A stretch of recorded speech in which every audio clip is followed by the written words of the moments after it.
welcome to the podcast. Today we've got Tom Smith. Tom, welcome.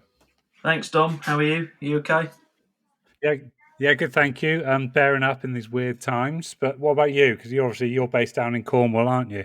Yes. To be honest, it's not so bad, Dom. To be honest, I think we're very lucky in Cornwall because it's not as dense population down here, and although people are pretty good and they're abiding by the social distancing, I have noticed people are sort of making sure that that is kept throughout the sort of local community. And I think we work a lot in the local hospital as well. So talking to the guys in there, things seem to be okay at the minute. We seem to be coping pretty well with it.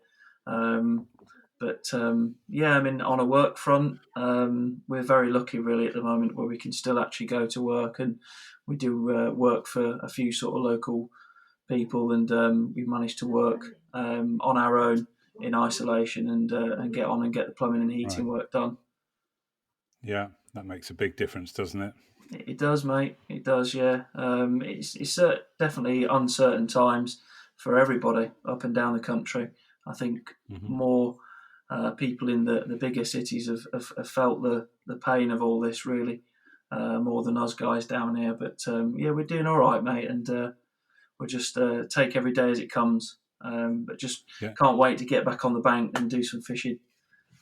Yeah, let's move on to that. That's what we're here for. So, give us a bit of history, Tom, about where it all started for you, and we can go on from there.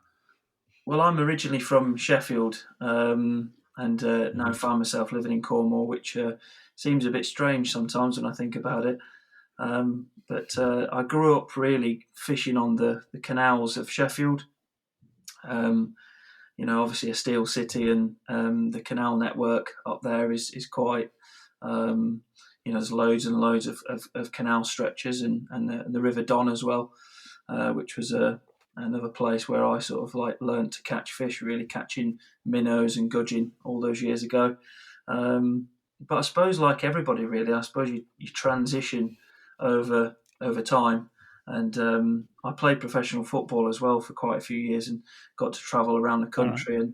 And I managed to fish some lovely little places, lovely little canals, and you just sort of pick up little bits every now and then, And I got to fish with an old chap years and years ago. This is how it really all started, with an old chap called Derek Wickham, who sadly is not with us now. But he was the guy that really sort of got me started fishing on an old whip, elasticated whip, and got me into pole fishing on the canals. And it's kind of went from there, really, catching small carp and bream, crucians, tench, perch, roach, and that's where it all started. That buzz, and when you used to see the elastic pull out with a decent sized carp on it, it was special times, and that sort of planted the seed really at that point, and it's been there ever since. And brilliant. That's pretty much it, mate, for me. These days, I find myself fishing a lot of the big sort of resis in Cornwall, and I have done for the last sort of 10 years, really. I ventured up to Oxfordshire every now and then when I need a little bit of a fix. Some of the day ticket waters up there, but it's different fishing in Cornwall. We're not blessed, unfortunately, with a lot of heavily stocked waters. There's a lot of the local place that I fish. I think it's about 76 acres, with a stock of about 250 to 300 fish.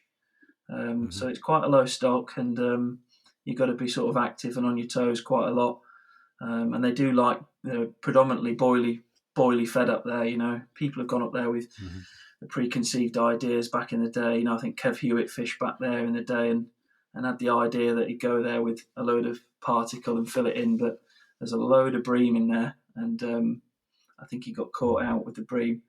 But they love the boilies in there, and I've done pretty well on there over the years, and I've had some lovely fish out of there, some really sort of dark, old, well-weathered carp from I think they probably resounded in College Reservoir, which was which was a big fish water back in the day in Cornwall. Mm. But these days, not so great down there. A lot of the fish got moved up, and a lot of them sadly passed away.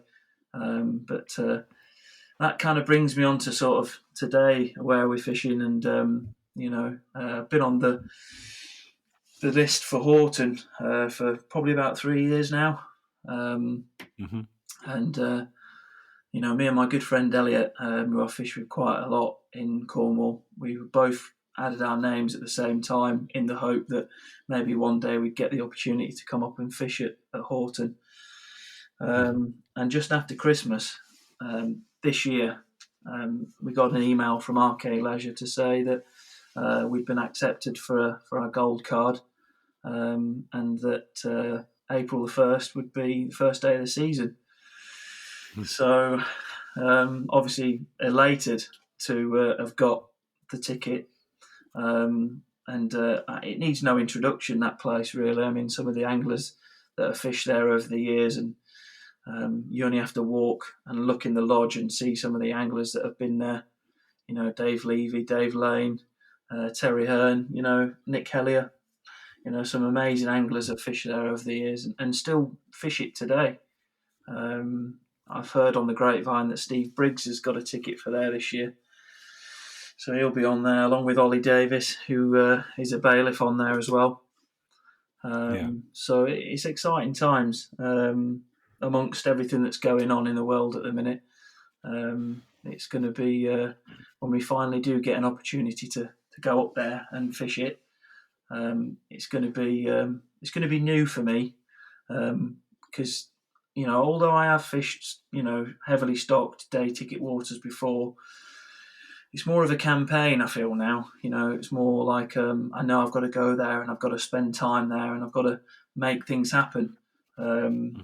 Although I see fishing for me personally as it's a release. I mean, you're in the same game as me, Dom. You're plumbing and heating engineer by trade, and you've got your own business as well. So it's a juggling act of life and trying to balance the work as well. But also, you need that release of the fishing. And I think the listeners will, a lot of people that have got their own businesses will relate to that as well, where you need that bit of sanctuary away from that normal day-to-day struggle. And fishing certainly does that for me, and has done for a lot of years. Yeah. So that's where we are really with it. We've been up there. Me and Elliot went up there, I think 2.5 months ago. Met the chief bailiff up there for a good walk around. Took us around the whole complex, the Church Lake, Kingsmead One, the boat pool, the crayfish pool, and the island lake, which are all on our ticket. So it's just an amazing place, just walking around the place, it's what you would expect as a proper carp fishing place, sort of really old overhanging trees and some little bays where the carp can get into, and and obviously you've got the planes that fly overhead as well on the flight path to Heathrow, which I'm sure I'll be acquainted with very soon. But yeah, it's going to be special, mate, for me. It's going to be a massive challenge. No, it's a bit of a round trip, isn't it? How long is it? It's just over 4 hours to get from door to door, and the plan is to travel through the night to get up there, right? Because it's going to be probably 3-day sessions whenever we do come up there. And by driving through the night, hopefully we'll miss most of that busy M25 traffic. That's the idea anyway. Whether or not that'll work, we're not sure. But that's certainly the plan. And, when we get up there, even if it's in the hours of darkness, we'll be walking, we'll be listening, we'll be watching, and trying to sort of locate some fish. And the thing is, my aim is solely to fish Kingsmead One this season.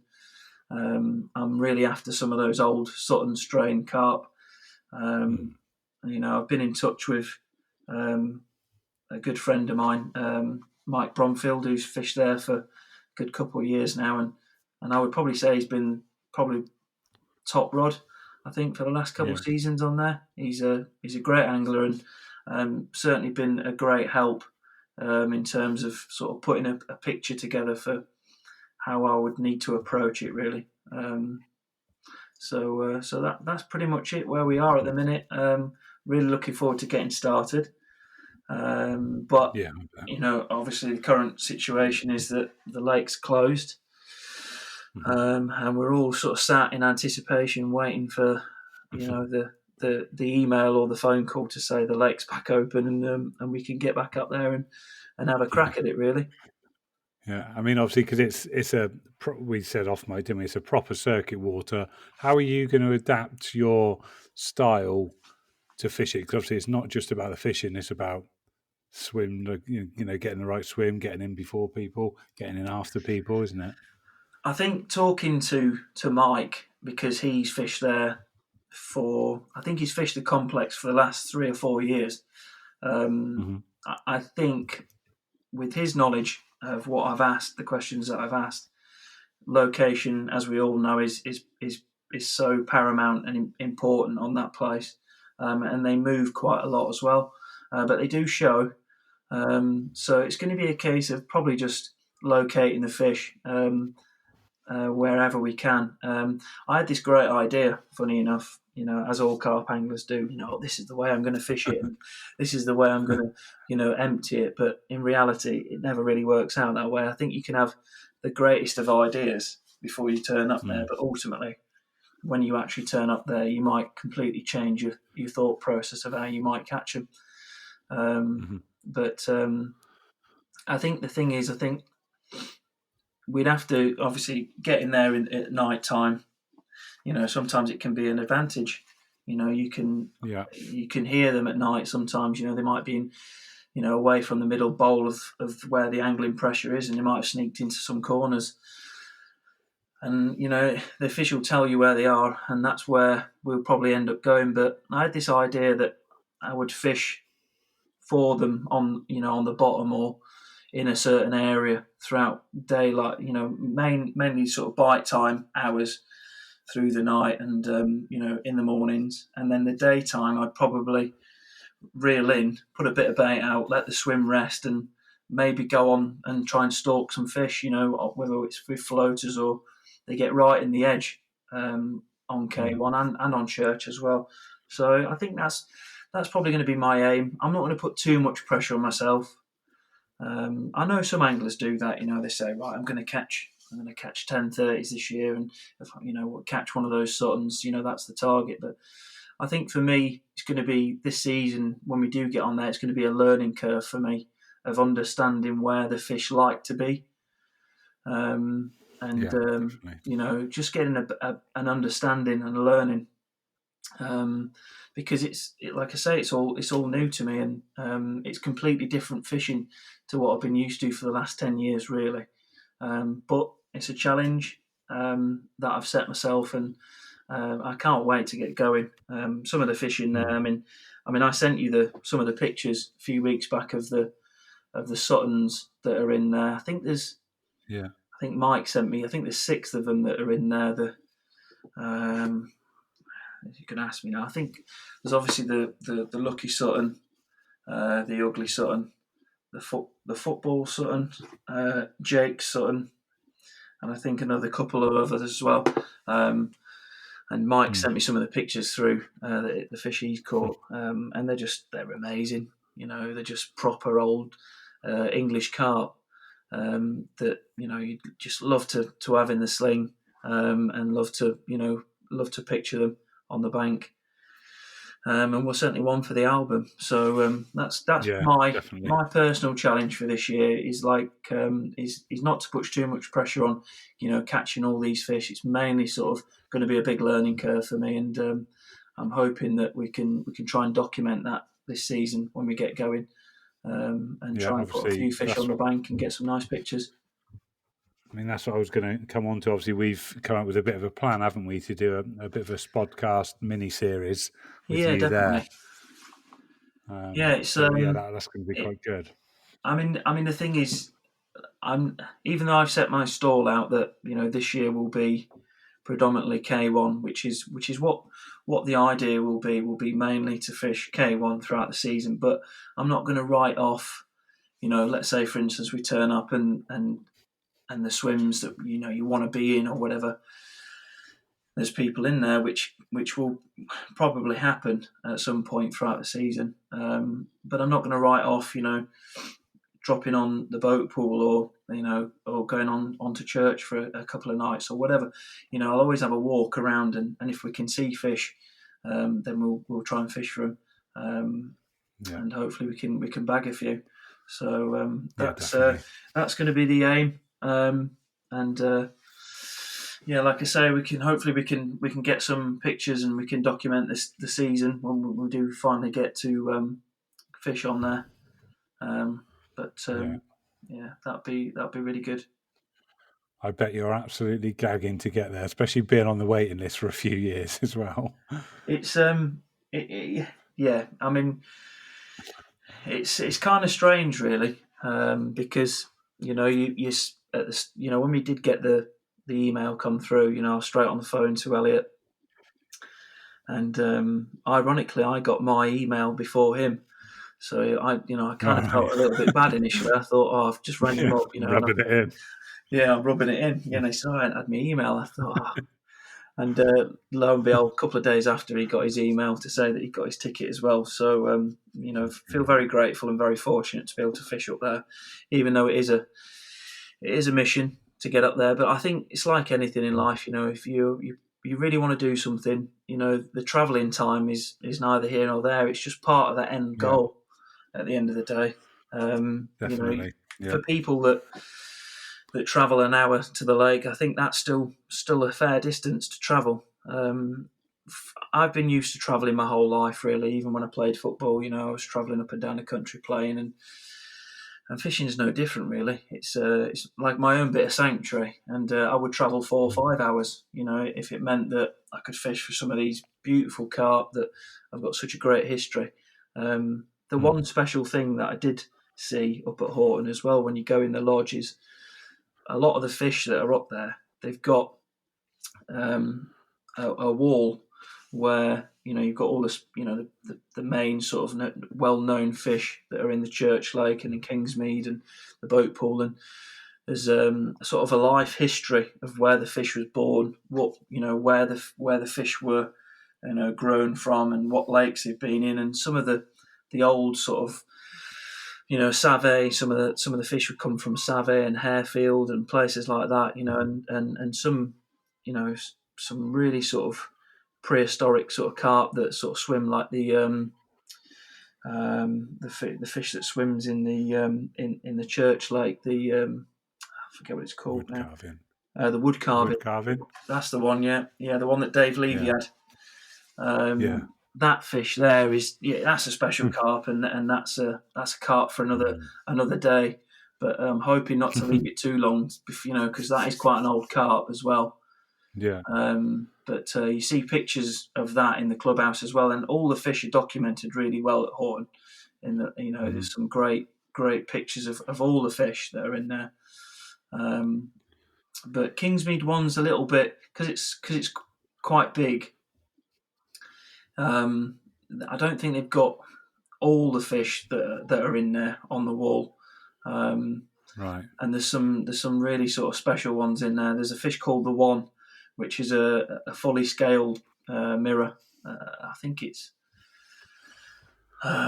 maybe upper 30, maybe a 40. And I know Mike's had it a few times, and that's another fish that I'd really, really, really like to get, as well as the Suttons. But you're spoilt for choice, Dom, to be honest, up there. I mean, coming from a 76-acre reservoir where you've got 300 fish, it's quite densely populated, to go into a lake where, you've got some really sort of old characters that are in there, and some of the stocked fish as well are very pretty as well. The stocking program that they've got at Horton is incredible, and hopefully I can catch a few of them as well, and whether it's a 12-pound stocky or a 30, 40 or even a 50, it's every fish is the same to me. They're all special carp, and daily looking forward to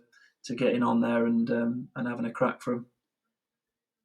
Yeah, I bet you can't wait, mate. And I remember seeing some of Mike's pictures. Obviously, he's pretty handy with the camera as well, isn't he? So Yeah, he's a great they photographer. they make they make the already special fish just appear that little bit extra special if that's possible. Yeah, they do. I mean, you only have to look at Mike's Instagram and his his Facebook to some of the carp that he's had. He's had. I don't think he's done a massive amount of time on the church, but Yeah, I know he's done a lot on the boat pool, the crayfish, and Kingsmead one as well. And I got to meet him actually when we walked up there because I texted him and I said, "Oh, we're coming up for a walk round with Vince, the head bailiff up there," and he was mm. the only one fishing in Dog Bay. I think it was on the end of a big southwesterly, in true Right. Mike Bromfield fashion as well, with his 3 rods sat on the deck, fishing really out the back of his car, really, fishing light, Yeah. and to be honest, I've spoke a lot to Mike about all the fish that he's caught and the processes he's gone through and stuff like that, and he's been great. He's been so helpful, and it was great to meet him when we went up there. Yeah, I mean, he even emailed me the other day to say, I think he's pulled off now. I think he's going to go and fish Raisbury this year. I think that's the Right. plan. So he won't be on Kingsmead, which is a shame. But I think he wanted one more fish. I think because Yeah. he's had all the Suttons apart from one. I think the ugly Right. Sutton hadn't been out for, I think it's over 12 months now. It hadn't been out for. And he seems to think that it might have passed away. Right. So we'll see what this season brings, really, whether or not it comes out again. But he's a pretty good angler, and he works at Heathrow, so he sort of drops on for 4 or 5 hours at a time. Okay. So he's in tune with the lake the whole time. So Yeah. I thought that he would be the perfect person to ask a few questions of the lake and where they like to be at certain times of the year. Just to get a basic picture of something to get going with. But they like a floater on there as well. So I'm really looking forward to that challenge as well of trying to catch one or two off the top, which I think throughout the summer months is a great way to fish, really. If I can fish on the deck throughout bite time and throughout the day, I can, maybe try and get one or two off the top during the day. It'd be mega, it'd be a great way to fish. And, again, I haven't done sort of floater fishing for over 10 years, if I'm honest.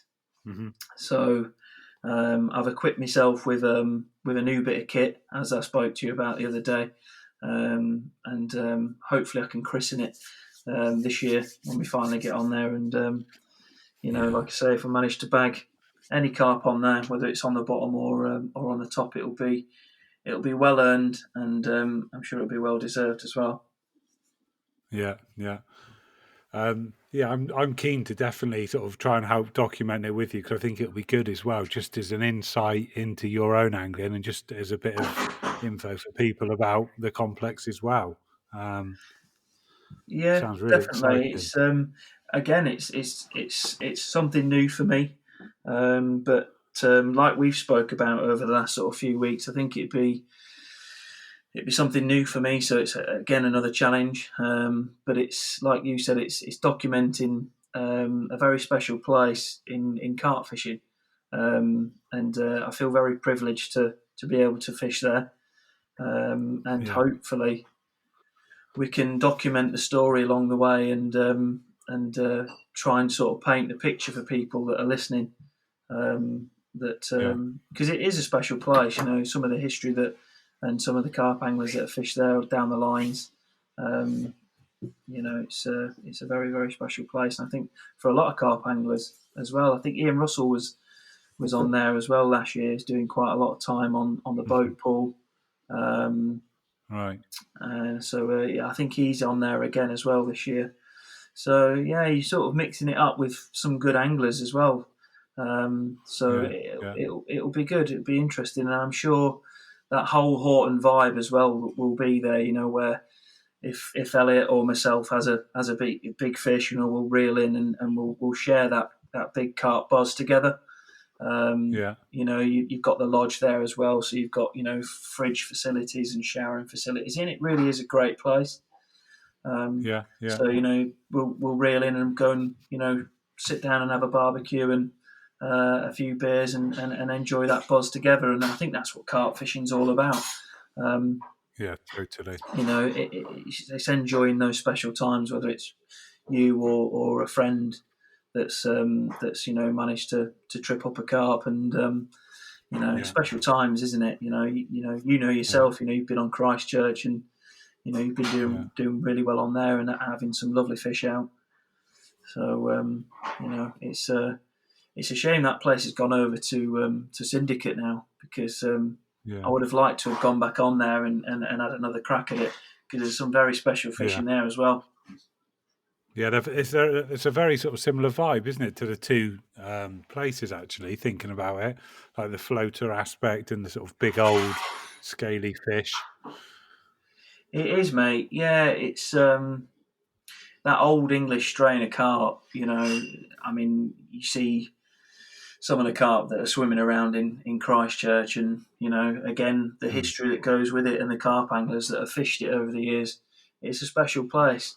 Um, it's sitting on the bank as well. The one thing that I did like about Christchurch when I did fish on there was the sunrises and the sunsets are like some of the most amazing Yeah. amazing pictures. Some of the pictures that I've got of some of those sunsets, are just incredible. They Mm. really are, and it's a pleasure to sit behind the rods sometimes when you're there. Yeah. There's that But sort they of do electric what feel, one. isn't there, as well? Yeah, it. It's a very special place, and they do show a lot on there as well. I remember waiting to get into the new dig swim for I think it was 2 days. I was waiting to get in there Yeah. because they were just all up there in that bay, and you just thought you need to be in that area to catch them. They weren't getting caught anywhere else, and luckily I managed to get a full 24 hours in there, and I managed to have a sneaky couple out. Um, Yeah. you probably know the place quite well. There's some little bars that run out there, a little bit Yeah. of silkweed on top of them, and Hmm. they were just clearly in that bay to the right hand side, and I managed to get in there and fish it. But they I climbed up the tree there to the left hand side. Where the pipe is that comes in. Yeah. Yeah. And a client. It's quite a funny story actually there because I remember that time when I was there. Um, I was up the tree, watching the carp swimming back and forward, patrolling Yeah. just probably about 10, 15 yards from the bank, and I seen the most incredible carp, Yeah. head and shoulders straight out of the water. And I sat there watching, the ripples, and next thing you know, the left-hander was away, Yeah. and I slipped out the tree, and as I slipped out the tree, my receiver was round my neck, and the receiver bounced out of my neck, out of the lanyard, hit a branch, and I just watched it disappear plop into the silt, and just disappear into the silt while the left-hander's going into meltdown. Mm. So I sort of like made my way down the tree, and anyway, managed to play the fish in, and got the fish in, landed that, and just managed to sort of prop it up on a bank stick, and keep it in some deep water. And I managed to get that receiver. It was an old Delkin receiver. I managed to get that back, and dried Yeah. it all out, put it in a bag of rice, and left it in a bag of rice in the airing cupboard for about 3 or 4 weeks. Ironically, Hmm. you would never believe it, but it had a like a those old rubber cases that you used to have on it. Yeah. Yeah. As it dropped in the water, it must have formed an air bubble, like an air pocket, and it must have Right. protected it in some way, and it didn't damage the inside of it too bad. And luckily, I managed to get it back working again. So I used that receiver again for probably another 2 or 3 years after that, and it was fine. It never missed a beat, weirdly enough. Brilliant. Yeah, that was a bit of a hairy moment falling out of the tree. But yeah, I'm sure there's many of carp anglers that have done that over the years. Yeah, well, I saw. I don't know if you know Ben Tolbert. He's got a Oh yeah, ticket for there. He did that. He was up a tree in waders, I think, and he slipped and pretty much, I think, ended up hanging. And he almost broke his arm. He showed me some of the bruises yeah, from getting sort of stuck in the tree. Yeah, you got to be careful. yeah. You don't really want to be going up there in waders, to be fair, because it's you can No. get caught up pretty easily, can't you? On with the waders. Yeah, I mean, yeah, we've all done definitely. it. In the past, you think to yourself, oh, yeah, if you get a run now and your rods are out in the water, you're all ready to go. Yeah, But yeah, we've all had incidences where on the funny enough, actually, the reservoir where we fish in Cornwall, there's an out of bounds area which is like where what we call the bird hide area, and there's a big rope that goes yeah, across it, and you can climb the trees quite close into there. And I yeah, remember a story years ago. I was watching a big blackfish, which they used to call the Italian. That's sadly passed mm, away now, but it was probably a mid-30 back then. A real sort of dark, real black, old, scaly mirror that was, one of the 18 carp that was in there. And I remember climbing up in the trees, and I must have been probably about 15, 20 foot up in the air watching this carp, and yeah, with another little small carp, just literally within 6 foot of the hedge, literally just feeding on a little bar.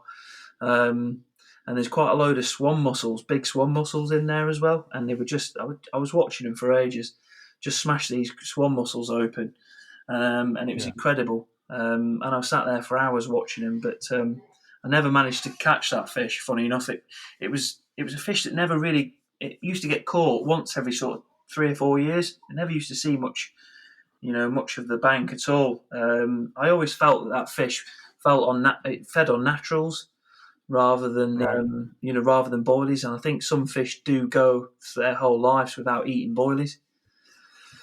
Yeah, yeah, And certainly watching that fish and studying it from them trees, which I did quite a few times. It never, I used to sort of throw boilies in there, and some of the smaller fish, the younger fish that had grown on in there, they'd smash the boilies all day long, but that used to just come in and have a look at the boilies and then just spook off. And I had a strong suspicion that carp very rarely got caught, if at all. I don't remember it ever getting caught on boilies. yeah, It would always be on sort of like natural baits like tiger nuts and stuff like that. mm. But yeah, just a special carp really that sadly no longer with us. But yeah, so good times, good times. It's amazing what you can learn as well just by observing them in the edge, isn't it? It's like little stuff like that you pick up on as well. It's incredible, really. I think you've got to observe your prey. I think as a carp Mm. angler these days, I think that's part of the battle. Um, you know, Watching carp for me is like one of the most. It cleanses the soul, doesn't it? Yeah, You sat there it's for like the hours. old having a fish tank, isn't it? Oh, it's incredible. It really is. I mean, I Yeah, sometimes when I go fishing, you know, you instantly want to try and find where the fish are. I mean, that's paramount to start with. But when you do, you're up a tree or something like that, and you've just crushing some half boilies in your mouth or whatever, and just throwing them in and just watching them come in and feed on them. It's mm. just electric, And you just sort of you're building that picture up, aren't you? At the end of the day, of how they like to feed, where they like to feed, Yeah, and ultimately how to catch them. yeah, no, definitely. So Yeah, so true. Um, one bit I want to do is just ask you a question, like the rotary style that we're doing during this lockdown period. Is just one a day, okay, and it's sort of similar to a question we've had already, but it's a question I like, so I'm happy to ask it a similar version of it again. And that's if you could photograph any fish like from the past, or present day, which one would it be? Sort of where and who? Oh, that's a good question, Dom. Um, well, I think, to be honest, it would probably have to be.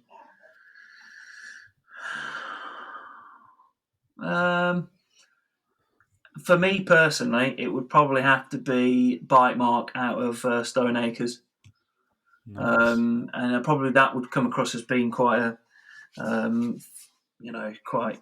I mean, obviously, it was documented a lot when Scott Lloyd was on there fishing. Mm-hmm. But yeah, it's just a special carp, isn't it? Doesn't get caught very often. It's quite a clever carp, and it's just immaculate, isn't it? It's an old carp that's swam around in Stone Acres, which is not easy. And I used to walk past it. You've done it yourself. When you barrow past it when you're fishing Christchurch, and you look over it, and it's such a vast bit of water, and there's big floating weed beds in there, and the carp are all almost in their natural sort of sanctuary, aren't they? There, Yeah. it's just a great carp, and I'd have loved to have been on the other side of the lens when Scott had it. A few times actually, when before he had Bite Mark, and I'd fished on Christchurch, I'd seen him on there, and I'd always go and speak to Scott, and just sort of get a little update as to how he was doing, and his time on Stone Acres was documented quite well. He's a great carp angler, and ultimately got the prize he was after. Very special carp, and it's hard to choose one. Fish. To be fair, Yeah. I'd like to say one of the Suttons would also be very special as well, but it'd have to be Bite Mark, to be honest. No, great answer, mate. Okay, and have you got a question that I can put to my next guest? Yes, I could probably say is one I made earlier for you, Dom, which is the truth. Bit of a Blue Peter moment there, wasn't it? Right, sticky back Let's plastic. try and find it. You send it to me on Messenger. Here we go. I think it would probably be if you could take just one rig anywhere in the world to catch carp, whether it be rivers, canals, pressured lakes, what rig would it be? That would be the question, really. Right, It'd be interesting to find out what people would see as their sort of out and out for all rig that they would go and take anywhere. Because it is you would approach it differently for different fishing situations, as we all know. But if you could have one rig that you would like to take anywhere, what would it be? Yeah, nice. What would yours be, Tom? To be honest, mate, I think it would probably have to be a snowman. Just because I think that rig lends itself so well to fishing in the UK and abroad. I've done exceptionally well with it abroad in France, fishing a longer hair, fishing Gigantica a few years back now. Weirdly enough, I was using hinges. I was fishing Bob's Beach, and I was 21 wraps out to a silk bed out there that the guy previously to me the previous week had fish from.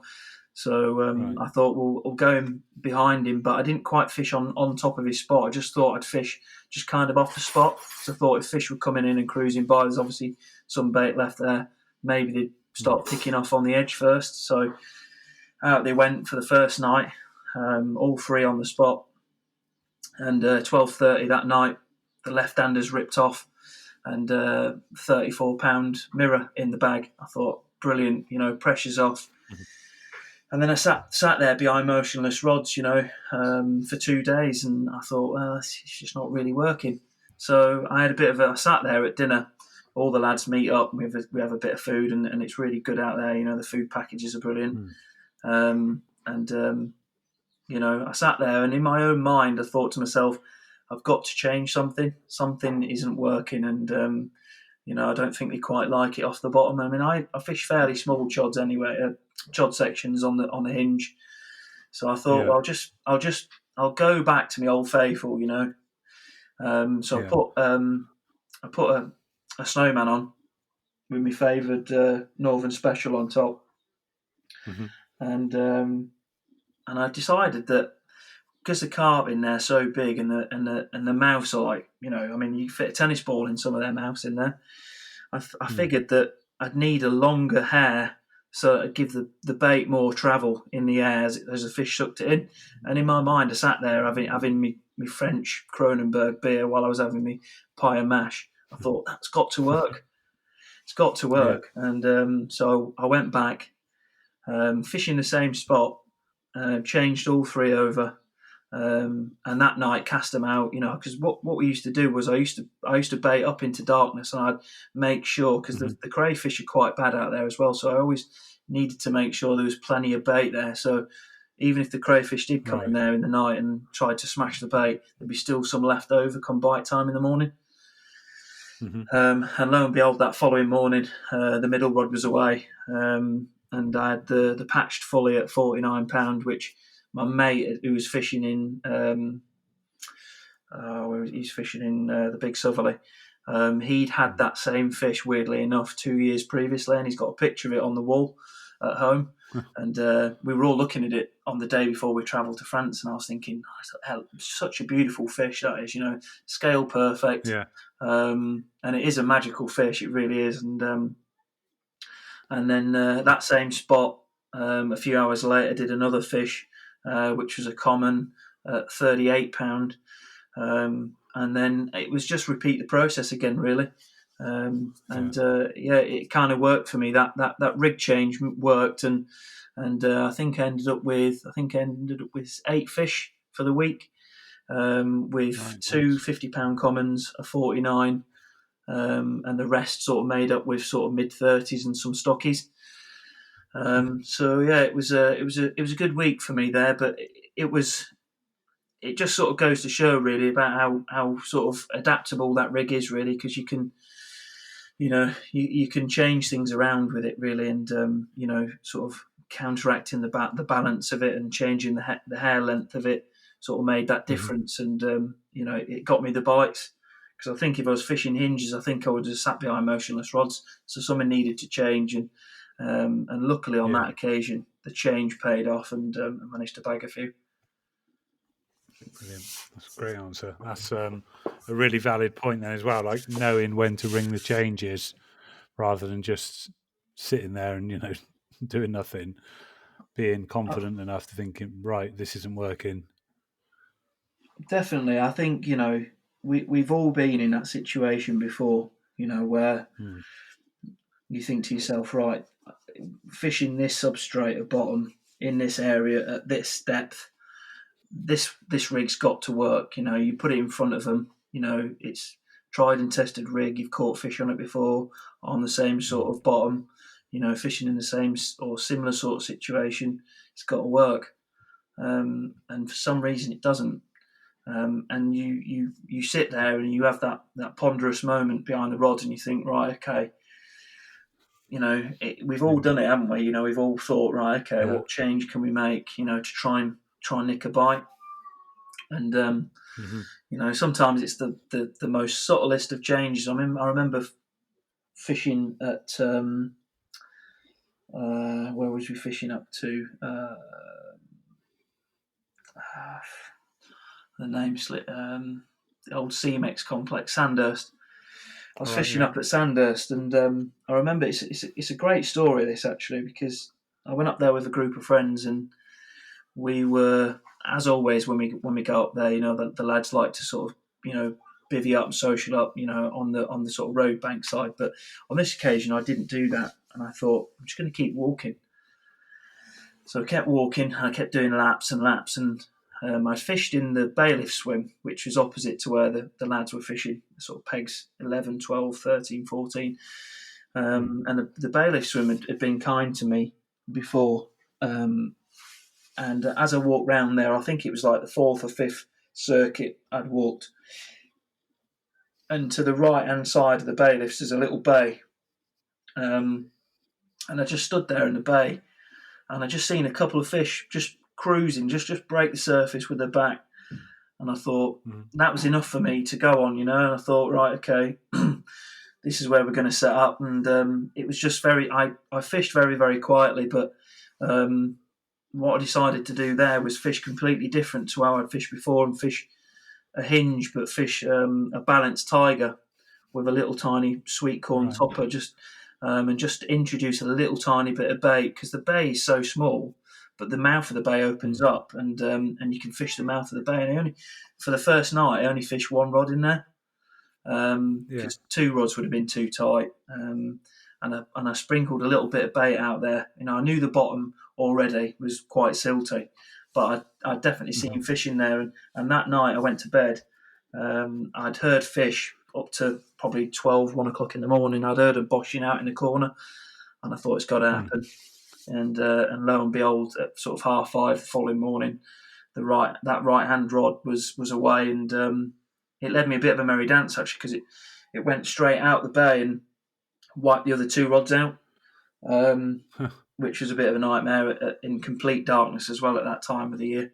I had to thread the rod underneath the other 2 lines, and we've all had that moment where it's been absolute carnage in the swim with darkness. And it's a bit of a panic moment, but I think as you get a bit older and you get a bit wiser, you sort of learn to cope with those situations, and a little shuffle under the other rods, and manage to free it up and get it out into open water. And that bailiff swim there is quite shallow, but managed to get out there. Luckily, I had my waders on, and waded right out, managed to land a fish. It just went over 30. So yeah, that was a special moment for me. But what it did say was, it's like anything. I think as carp anglers, we all like to, have a social and like to set up and have a couple beers, but I think sometimes it pays to just do that extra lap, or just go and find them if you can find them somewhere. I think that is the key, really, and you can get some rigs close to them, and then it's up to the carp gods really to decide whether you get a take or not. Yeah, that feeling that you mentioned, when you just before you go to bed, when it's sort of game on. There's nothing sort of, apart from getting obviously the buzz of a take. There's not a buzz really quite like that, is there? That expectation. It's you can't really put it into words. That feeling, it's almost like a little bit of a tingly feeling. I think as carp anglers, you know that those rigs are in the spots where they need to be, and you can hear the carp. I mean, some of the carp that were lumping out in that bay, they were big carp. There was no 2 ways about it. They were big carp. You can just tell. And they were whatever was in there, whether it was naturals or whatever they were on in there, they were loving it, and they were head and shouldering out. And I was rubbing my hands together, because I just thought, it's just a matter of time. It's got to be.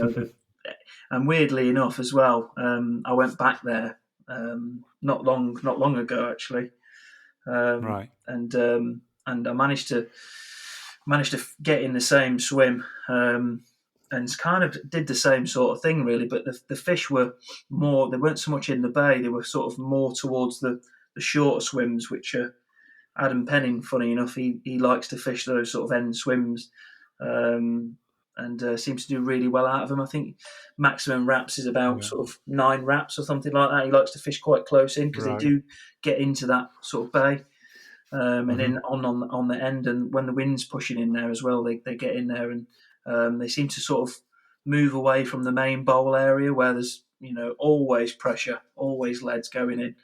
And I managed to, last time I went there, I'd seen 1 or 2 just literally poke their noses out. And I thought, right, okay, different approach this time.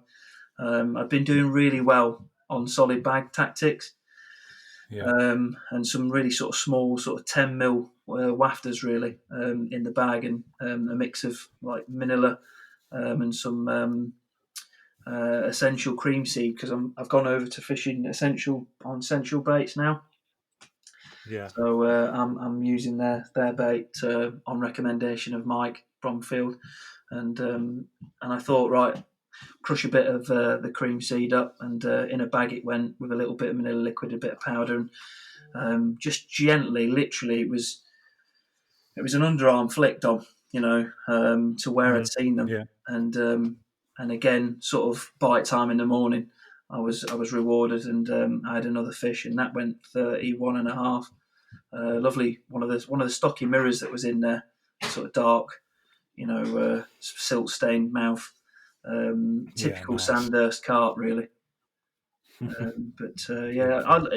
That place as well is still on the hit list for me. It really is. Right. It's got a special place in my heart. That place, Sandhurst, and I will return there one day once I've finished with Horton. I shall go back on there and have another crack at there's some lovely fish in there to go for as well. Some real old red mire strain commons in there as well that I want to go for. But we'll save that for another day, Dom. Yeah, no, definitely. Right. I think what we'll do, we'll come up with a plan off the mic for doing this series at Horton, because I think that'd be really valuable and sort of really insightful for the listeners to get involved with that. And we could potentially do, like, as you're sort of getting in the swing of things, we can do our little Q&A bits as well. Where I can get some questions for you. Yep. And there'll be other people that are interested. So, yeah, that'd be really good. Okay, mate. Right. One other thing, just as a bit of fun, I'm getting everyone to do a 60-second sketch of a carp and then video it and send it to me, just as like a bit of a fun competition. And I'll come up with some sort of a prize for the winner. 60 seconds. Vote. So, yeah. Wow. So 60 seconds, no longer. Sketch it. Maybe either you record it or get the missus to record you doing it, so we know it's bang on 60. And then just do it so we can't see it's you as well, so it can be anonymous. So there's no bias in the voting. And then we'll do that towards the end of this sort of lockdown period, and we'll come up with a winner and a prize. Yeah, brilliant. Yeah, nice one. Tom, lovely. Thank you very much for your time, mate. I really appreciate it. Thanks for having me on, mate. Appreciate it, and I'll speak to you soon, hopefully. Yeah, definitely. Take care and stay safe. Cheers now. Bye bye.